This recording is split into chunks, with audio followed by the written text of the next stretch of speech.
From a dream to a plan, then work, hard work, to cultivate a run such as this by Edgar Special Delivery Jones. But it wasn't a man who made the touchdown, it was a team. Yes, and 10 men were in the picture to help Lou Groza in his first season break every existing record for field goals and conversions. It was a team that won a community over, with more than 400,000 fans attending home games and being repaid with a championship. It was a team of youngsters, strong, alert, typically American, molded into champions by a man who never saw them as anything but champions. The story of the Browns actually begins in little Bowling Green, Ohio.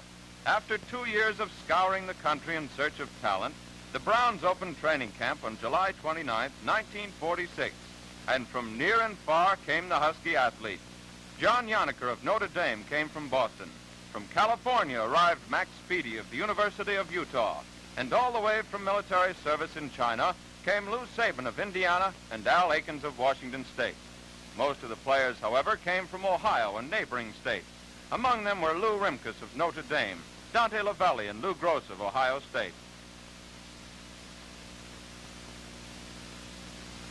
Greeting them is tackle coach Bob Boyce, himself a former All-American at Northwestern. Comparative strangers to Boyce at the start, these three attained wide renown as the season progressed. Rimkus developed into an all-league tackle. Lavelli became the outstanding pass receiver in the conference, and Groza put the foot back in football as he place-kicked his way to the league scoring title.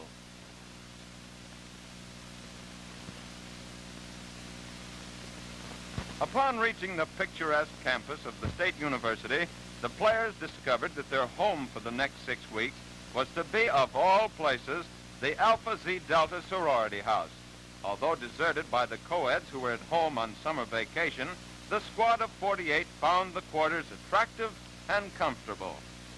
The friendly community of Bowling Green, nestling in the rich farm country 23 miles south of Toledo, proved an ideal training site for the Browns. The fast-growing state university, with its complete modern facilities, afforded the team a conditioning atmosphere that left nothing to be desired. It was peaceful, it was wholesome, it was beautiful. On the first day at camp, the duties of checking in the players and assigning them to rooms were shared by assistant coaches John Brickles and Fritz Heisler. New acquaintances were made and old acquaintances renewed as the squad assembled for the start of the rigorous routine predicating the drive to the All-America Conference Championship.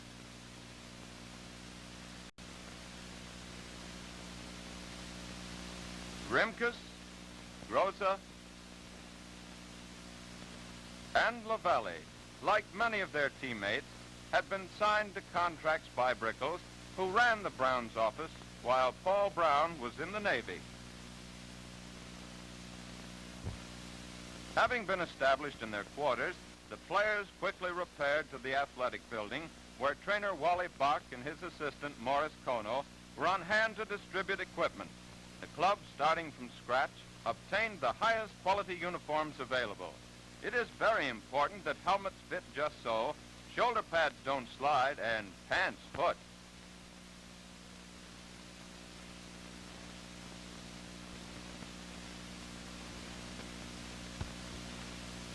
A typical day in camp began at 6:45, with Public Relations Director Nate Wallach playing reveille on the fire alarm. Nobody ever could figure out who woke Wallach.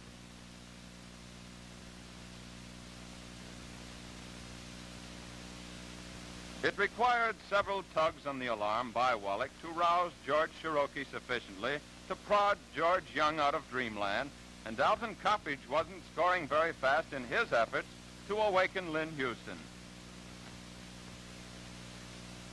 As was the case in service, the toughest job for the boys was getting up with the chickens. Wallach was persistent, however, and soon the boys were performing their ablutions.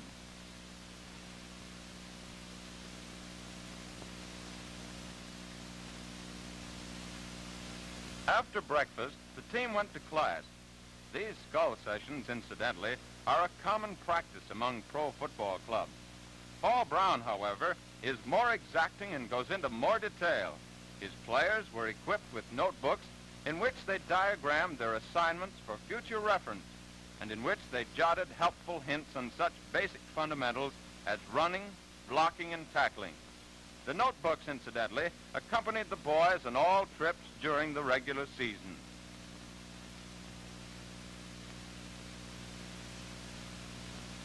Coach Brown then splits the squad according to positions, while Fritz Heisler briefs the guards. Bob Boytz, another assistant coach, instructs the tackles.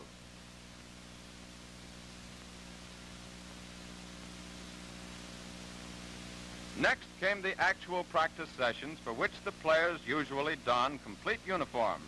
Lou Groza and Jim Daniel discuss tackle assignments, while Otto Graham demonstrates what the well-dressed quarterback wore.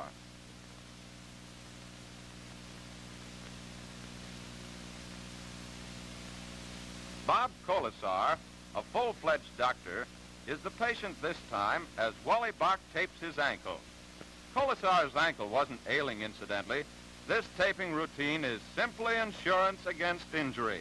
Ankles and knees have an aggravating habit of popping out of place at the darndest times on the football field and consequently must be reinforced. The spirit of cooperation displayed in the Browns' well-balanced attack all season even reflected itself in the dressing room. A comfortable, perfect-fitting uniform is a prime requisite of a successful football team. It's important, for example, that a kicker of Lou Groza's ability be equipped with the best shoes money can buy. From the dressing room, the players run, not walk, to the practice or playing field. And the first order of the drill are those detested muscle-murdering exercises, more politely referred to as calisthenics. Each coach, including Brown himself, took a daily turn at leading the setups, and the calisthenics used by Brown are designed to iron out kinks and loosen the muscles.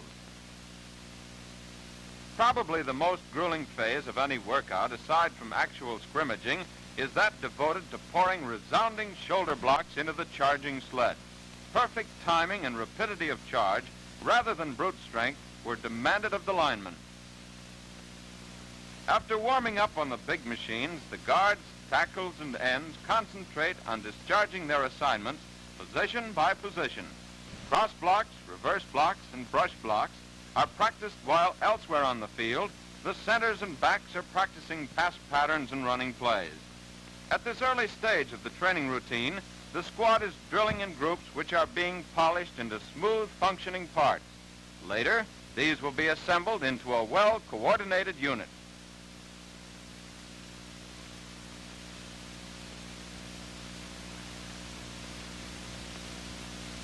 At last, the groups are ready to work together, and from then on, theirs becomes a number game. Each play is designated by a number such as T24, and each play demands certain blocking assignments on which the success of the maneuver depends. On days following an intra-squad game or after a heavy scrimmage, the team ran through light signal drills. 2 formal intra-squad games featured the training camp season. One at Toledo was a benefit affair for the Downtown Quarterback Club's welfare fund, and the second at Bowling Green was sponsored by the Kiwanis Club for its hospital building campaign. The field work ends about really ready for a refreshing shower. And a full-course dinner. The Browns' training table at Bowling Green was in the Falcon's Nest, a rustic building on the college campus. The girls who waited on the players were summer students at the university. Mrs. Mildred Wright, the supervisor, even provided flowers for the tables. Sometime in her culinary career, Mrs. Wright learned 2 things about the eating habits of football players. They liked wholesome food and lots of it.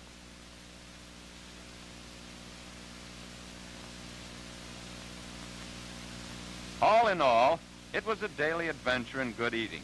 And although the athletes themselves had no trouble keeping down to playing weight by dint of the rigorous workouts, The same could not be said of the newspaper men. One scribe, in fact, gained 10 pounds in 6 weeks, even though he slept through the breakfast hour each morning. After dinner, some of the players, like fullback Galen Smith, spent a portion of the evening reading or writing a letter home. Others went to the movies, and some, like Tommy Colella, Chet Adams, Dippy Evans, and George Cherokee, played bridge. The recreation room in the sorority house was a popular hangout for the athletes, such as the piano-playing tackle Wilfred Kramer, whose efforts with the Ivories didn't impress Ray Terrell or Don Greenwood or Jim Daniel. Such horseplay as Terrell increasing the volume on the radio to drown out Kramer's rendition was all part of the evening's fun.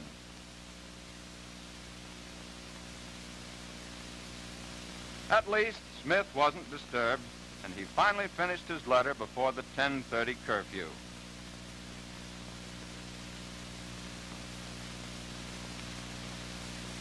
At the same time, there was activity in the business office. Shirley Harness, Paul Brown's secretary at Great Lakes, is again on the job for her boss.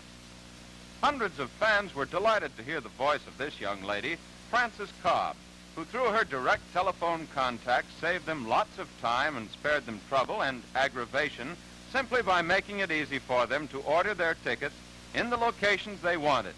An accommodating gal? Yes, sir.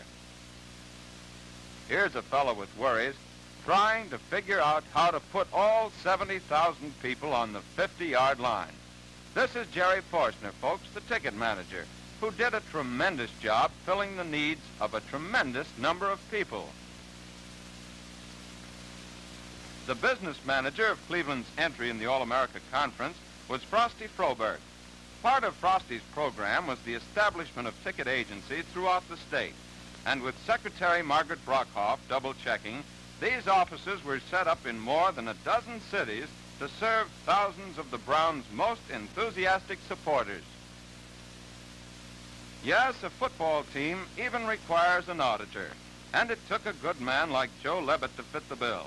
After all, $1 million gate is quite a slice of big business. To thousands of news-hungry football fans, Publicity Director Nate Wallach was indeed the good provider. At a press conference, Nate is meeting with Herman Goldstein of the News, Bob Yonkers of the Press, and Harold Salbry of the Plain Dealer.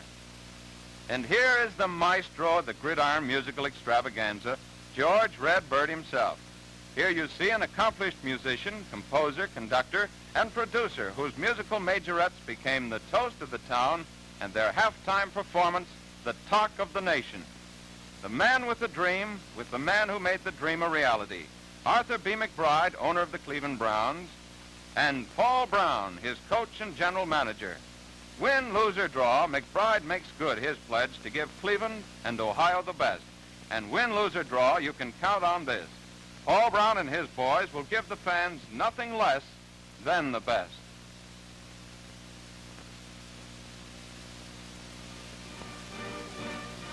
While the players went through their chores at Bowling Green, the musical majorettes strutted through rehearsals for their peppy, popular halftime shows. The majorettes, like the football players, were recruited from far and near. Each was an accomplished musician. Some also could dance or sing or do both.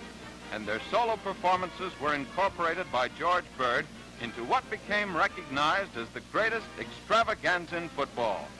Bird was brought up from Massillon by Paul Brown. The two men collaborated in producing fine high school football shows down there, and they became an immediate sensation in the professional ranks. Like Brown, Bird is keen-minded and intense. He is satisfied with nothing short of perfection, and judging from the acclaim accorded his musical majorettes, he produced a perfect show.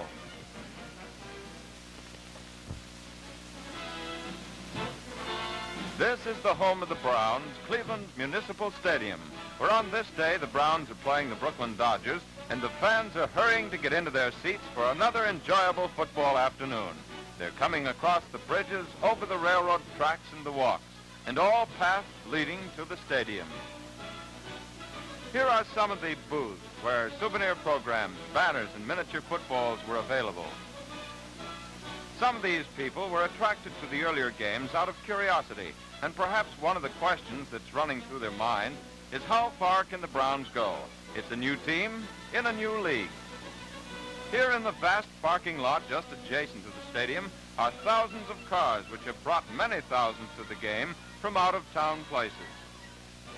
And finally, it's almost game time, and just before the kickoff, the musical majorettes come out, and the many fans are greatly impressed by this pregame show.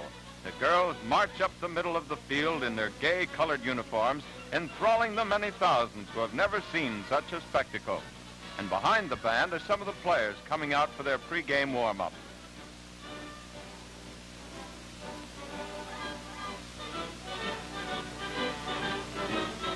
Bob Smith, who narrates the halftime show, calls off many items of information through the public address system. George Bird conducts the musical majorettes playing the national anthem.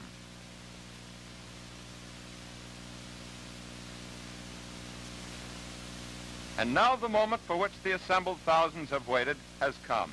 It's time for the kickoff, with Lou Groza kicking off for Cleveland.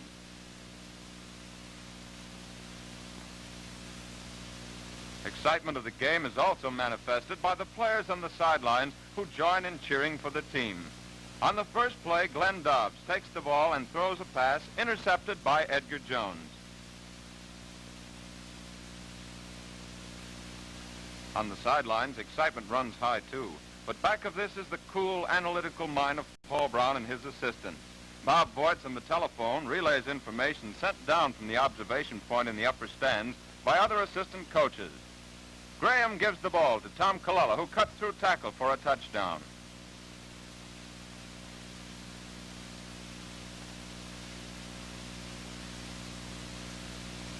Don Greenwood holds the ball as Groza boots it, and it's good. And in the bleachers are thousands of youngsters, one of whom is now extremely happy with a new football.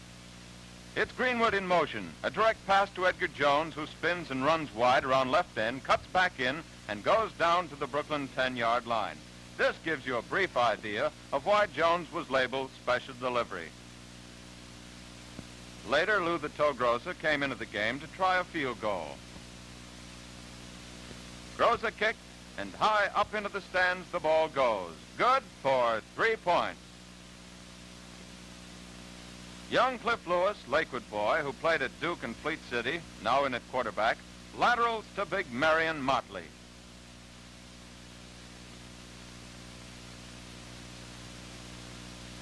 Don Greenwood takes the ball, goes through the right side of the Brooklyn line for a touchdown. 1 of 6 he scored during the season.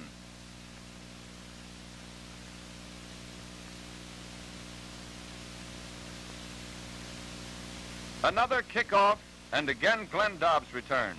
Dobbs, Brooklyn's one-man team and one of the greatest players in pro football today.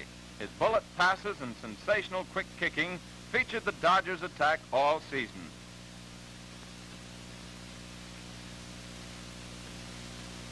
The Browns are on the march this time, with Marion Motley breaking away on 2 of his favorite plays, traps to the right. Motley, the Canton star, who played at Great Lakes last season, was a surprise visitor at the Browns training camp this year when he asked for a trial. He made good in a big way as he carried the ball 73 times for 601 yards. And as the first half of this exciting football contest ends, it's the cue for the beginning of another football extravaganza created by George Bird for the musical majorettes. The girls, as they march on the field, present another one of their intricate and colorful formations. The majorettes, whose costumes were designed and created specifically for each halftime show, are seen in their colorful white satin ensembles with their military boots as they parade up the field. In fact, so impressive were the shows and the halftime ceremonies that the vendors of the lowly hot dog practically became bankrupt, since the thousands of fans preferred to watch the show rather than to enjoy halftime refreshments. And now the majorettes show that they not only can march, but also can do a fancy dance step as they play Dixie Jazz Band on Dress Parade, one of their more popular routines. They salute Brooklyn and Cleveland with formations of the letters B and C.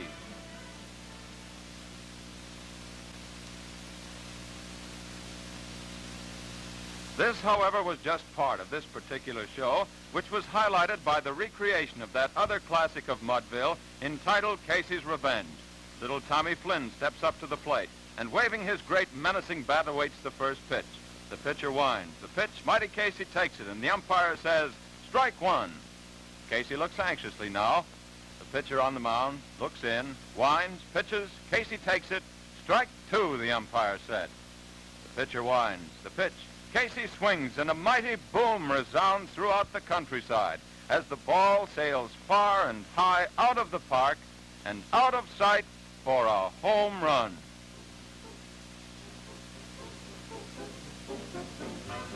One of the other original creations by George Bird was a Mexican hat dance for the halftime show used in the Los Angeles Dons game.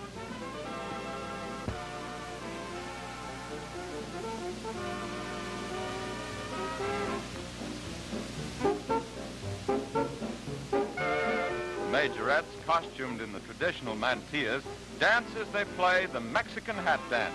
And from the middle of the hat comes Corky Swihart to do her version of the Mexican hat dance. And to the plaudits and cheers of the fans, she disappears into the hat, bringing to a close another halftime performance of the Majorettes. One of the halftime shows was highlighted by the appearance of many nationality groups garbed in their traditional dress. Mayor Thomas A. Burke of Cleveland and Arthur B. McBride are among the interested spectators. As a means of aiding the Community Fund's Red Feather Drive, this float was designed. One of the many notables who attended the Browns games was General Jonathan Wainwright, the hero of Corregidor. And as a fitting tribute to this courageous soldier, the musical Majorettes pass in military review. The Browns continue to march against the Dodgers. After the halftime intermission, Edgar Jones returns the kickoff to open the second half. Here is one of the outstanding plays of the season, with Otto Graham throwing a long pass to Max Speedy, who gets up after a circus catch and is finally stopped by the safety man on the Brooklyn 7-yard line.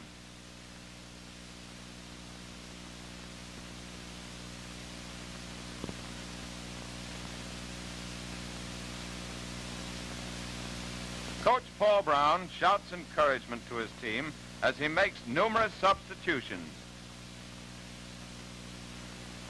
Another running play, Greenwood in motion. The ball is passed to Marion Motley, who slips and falls just 3 yards short of a touchdown.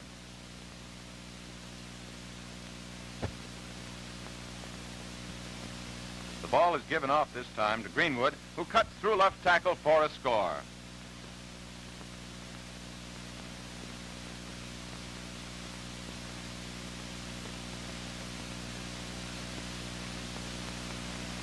Here the Los Angeles Dons are kicking off to the Browns with Edgar Jones taking the ball, starting up the middle, cutting over to the right side of the field, and being stopped on his own 27-yard line by Bill Radovich, the Dons' all-league guard. A running play with Marion Motley carrying the ball, going for a first down. Still another running play. This time the ball is handed off to Galen Smith, who bursts through to the Los Angeles 30-yard line.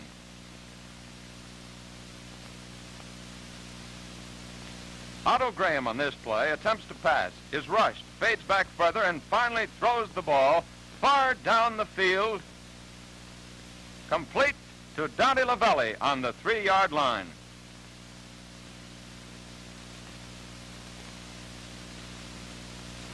It is Edgar Jones in motion, but Graham scores on a quarterback sneak. Groza comes in and boots another extra point. One of the high points of this game was Lou Groza's 49-yard field goal. Groza booted, good for 3 points. This field goal was but 5 yards short of the professional record of 54 yards. Later in the season, Groza racked up 50 and 51-yard field goals.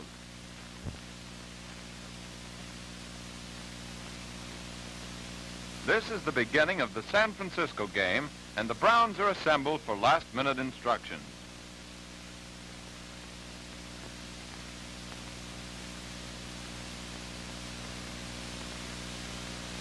Lou Groza's kickoff is taken on the 5-yard line by John Strykowski, who fumbled but finally recovered.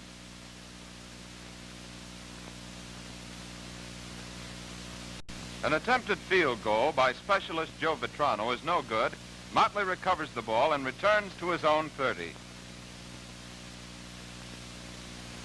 A pass play with Otto Graham throwing out in the left flat was complete to Max Speedy. After winning 7 games in a row, the Browns found the San Francisco 49ers keyed up for their best performance of the year. Everything that the boys from the Pacific Coast did that afternoon seemed to work, while the Browns' powerful ground and passing offensive, which had subdued 7 opponents, could not gain consistently against Buck Shaw's boys. Quarterback Frankie Albert of the 49ers, one of the best field generals in pro football, had a great afternoon as he led his mates to their 34-20 victory over the Browns.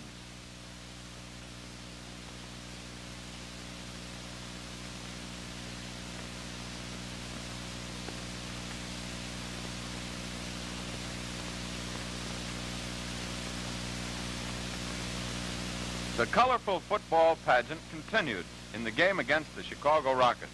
On this kickoff, the ball was taken by Elroy Crazy Legs Hirsch, who was finally brought down by Big Lou Rimkus. Hirsch, a hard running back, was the youngster who teamed up with Otto Graham to help the college All-Stars defeat the Los Angeles Rams in the All-Star Classic in Chicago last August.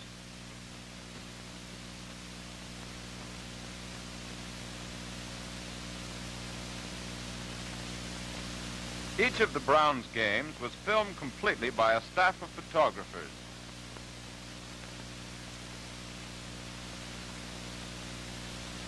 These films were used for analysis by the coaches, whom we now see seated in the conference room, reviewing the films of the games and analyzing the highlights of the past season. Edgar Jones, on a fake pass and run, thrilled the crowd at the first league game with Miami. Faking a pass, drove the end in, Jones ran outside, picked up blockers, and then cut back brilliantly. But Jones failed to score by 1 foot.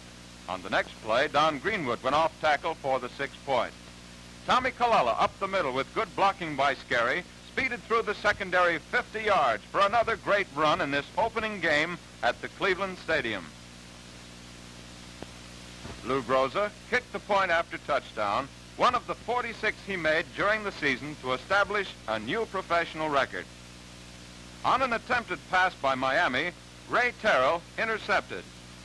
Ray electrified the fans as he went 76 yards for a score, and the final score, Browns 44, Miami nothing. Cleveland defeated Chicago in a hard-fought contest on the following Friday 20-6, and the next game defeated Buffalo 28-0. Following an intercepted pass in the Yankee game by Greenwood, Graham threw to Lavelli in the end zone, and the Browns went out in front 7-0. Another interception, this time by Mo Scarry, gave the ball to the Browns on the Yanks 30. Graham faded, threw a long pass to Speedy, who then ran to the 2. Cleveland on the next play scored, and the Browns had 14, Yanks nothing. In the second half, some of the Yankees' offensive power was displayed when Sanders passed to Alford in the end zone for a touchdown, making the score Browns 17, Yanks 7. In the closing minutes of the fourth quarter, Jones went off tackle, cut back, and with sensational running, scored another touchdown for the Browns, and Cleveland won another contest, 24-7.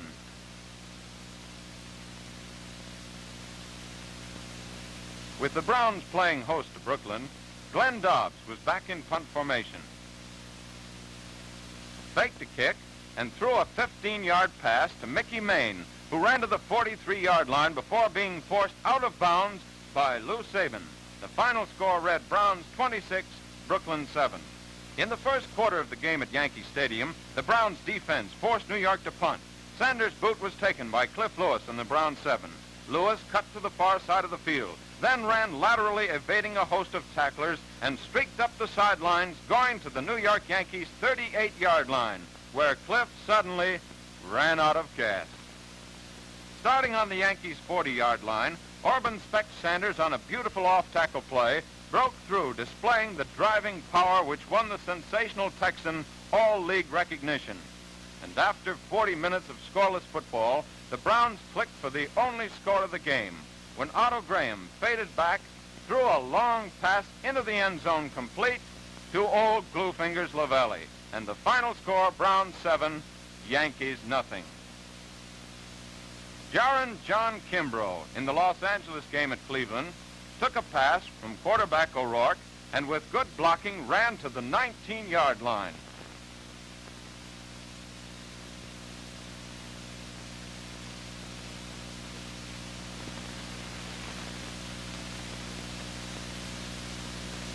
With Greenwood in motion, Cleveland's score came when Otto Graham, behind good protection, threw a long pass.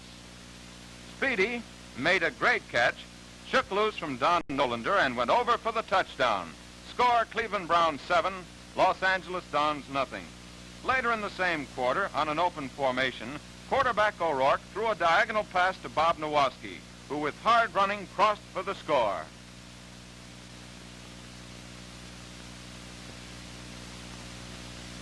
The placement attempt by Joe Aguirre was good. Score, Don 7, Browns 7. In the fourth quarter, on a handoff, with a tremendous block by right guard Houston on Radovich, Motley ran brilliantly on a 48-yard trap play. This play in every game was bread and butter for the Browns. In fact, scored more touchdowns than any other Brown play.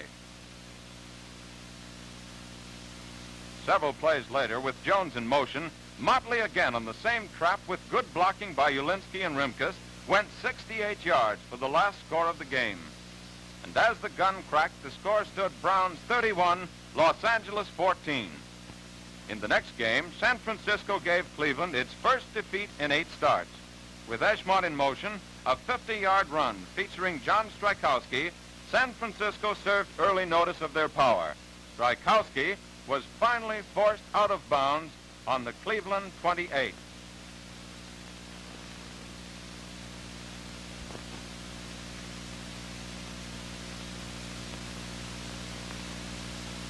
With Eshmont in motion, San Francisco in the second period, Alberts took the ball, faded back, and passed to Beals for a touchdown. And the score stood 49ers 27, Cleveland Browns 7. The next time San Francisco gained possession of the ball, they moved downfield to the 33-yard line. With a man in motion, Alberts again took the ball, faded back, and passed to Beals, who was forced out of bounds on the Browns' 6-yard line. Several plays later, the 49ers scored, making the total 34-13. Here, Cleveland attempted to score on a screen pass from Otto Graham to fullback Galen Smith, who, behind good blocking, ran to the 16-yard line, where he was finally tackled by Ken Casanega.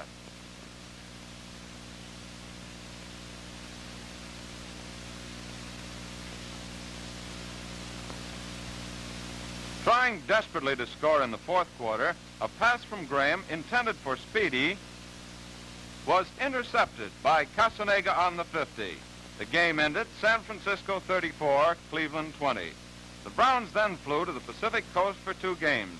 After dropping a 17-16 thriller at Los Angeles, they bounced back against San Francisco.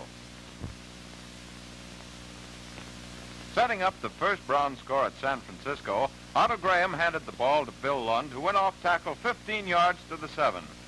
Several plays later, dropping one step behind a screen of blockers, Graham passed to Lavelli, and the score, Browns 7, 49ers nothing. In one of the most thrilling plays of the season, Graham passed to Motley. And following a good block by Blandon, Motley eluded several tacklers and was finally chased out of bounds by Strykowski on the San Francisco 3-yard line. Several plays later, the Browns went over for their second score. Galen Smith, behind good blocking by Lou Rimkus, scored from the 3. And at halftime, the Browns led 14-0 and were on their way to avenging the previous Cleveland defeat. In the third quarter, with Casanega in motion, Alberts handed the ball to Full Stanley, who on a trap play went down to the Browns' 15-yard line, ending a 39-yard run.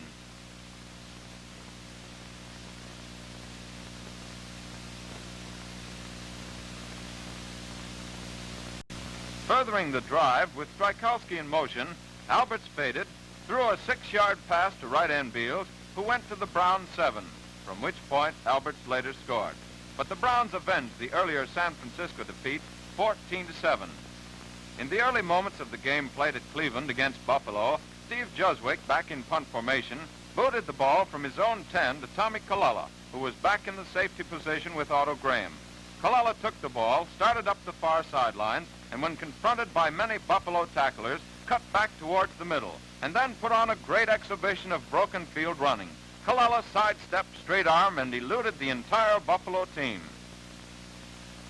only to be caught from behind on the Buffalo 8-yard line.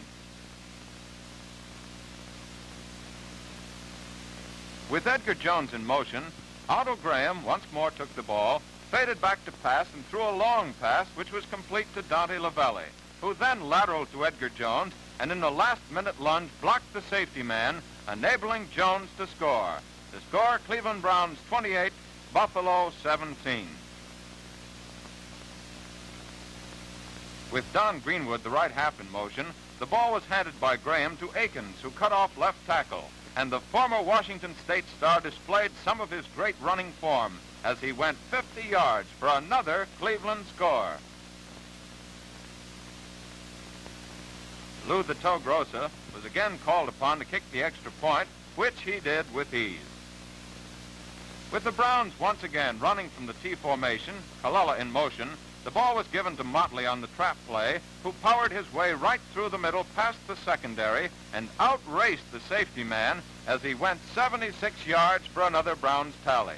Following this, he whipped Chicago 51-14 and then traveled to Miami for a 34-0 win. In the final game of their league season, the Cleveland Browns traveled to Brooklyn, and in the opening moments of the game, Graham threw a pass complete to Dante Lavelli, who showed the running abilities of a halfback as he went all the way to score.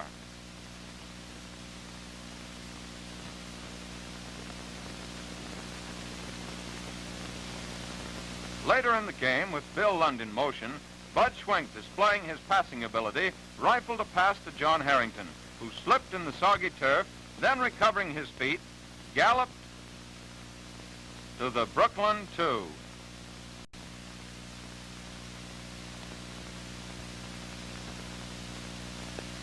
In the following play, the ball was given by Schwenk to fullback Galen Smith, who added 6 points to the Browns' score. In the closing moments of the game, Brooklyn kicked off, and the ball was taken by Edgar Jones, who fumbled momentarily on the 4-yard line, picked up the ball, and then striking through the entire Brooklyn team, raced 96 yards for one of the many touchdowns which the Browns got in establishing a new high scoring mark for a conference game. The final score, Cleveland Browns 66, Brooklyn Dodgers 14. The high spot of this great season in football for the Browns was the championship game played against the New York Yankees. This game had all the earmarks of a great football battle, and it was just that. Both teams had on their rosters some of the league's best passers, runners, and kickers, and with all final practices completed, the day of the game arrived. After a 40-yard drive early in the game, and on 4th down, Harvey Johnson of the Yankees scored a field goal from the 10-yard line. New York led 3-0 in this all-important contest. Later in the first period, Graham passed to Speedy, who took the ball and went to the Yankees' 31 before being forced out of bounds by Robertson. However, the Browns' march for a score had started.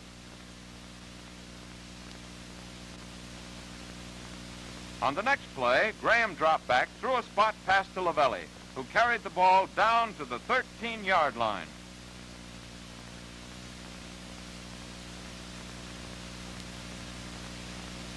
Several plays later, with Edgar Jones in motion and the Yankees expecting a pass, Motley on a handoff from Graham fought his way to the 2-yard line.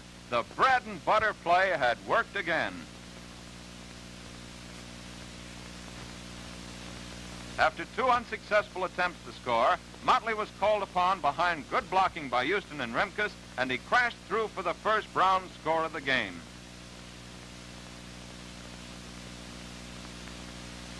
Lou Grossa, with a bad ankle, attempted the extra point, and it was good, and the Browns led at halftime 7-3. In the third quarter, featuring powerful running by Spec Sanders, the Yankees started a drive which culminated in a touchdown. Sanders, bowling his way over tacklers, was finally stopped by Motley on the Browns' 31-yard line. The 5-yard defensive holding penalty was one of the few penalties in a clean, well-played game. This typified All-America Conference games throughout the season.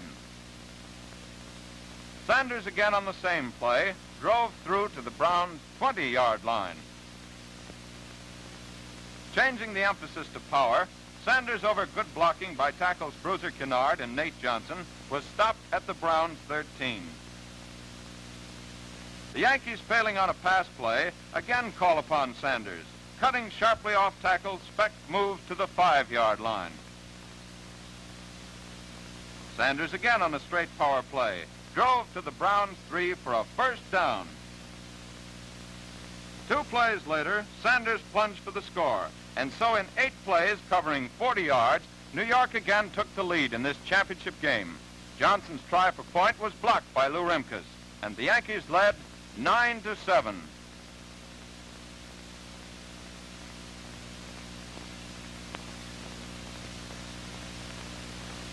Later in the fourth quarter, with the Browns trailing, Graham faded, threw to Jones, who made a sensational shoestring catch on the 38, marking the turning point in the game.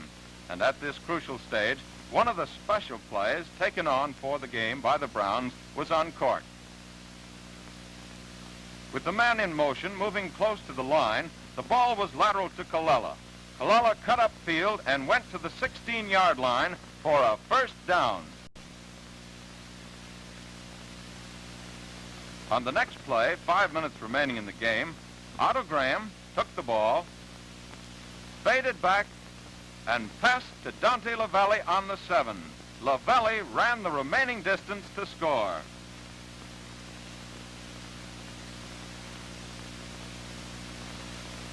Groza added the point, and the Browns led 14-9. With seconds remaining in this first championship game, New York had the ball. However, time had run out, and the referee picked up the ball and handed it to Captain Lou Saban of the Browns.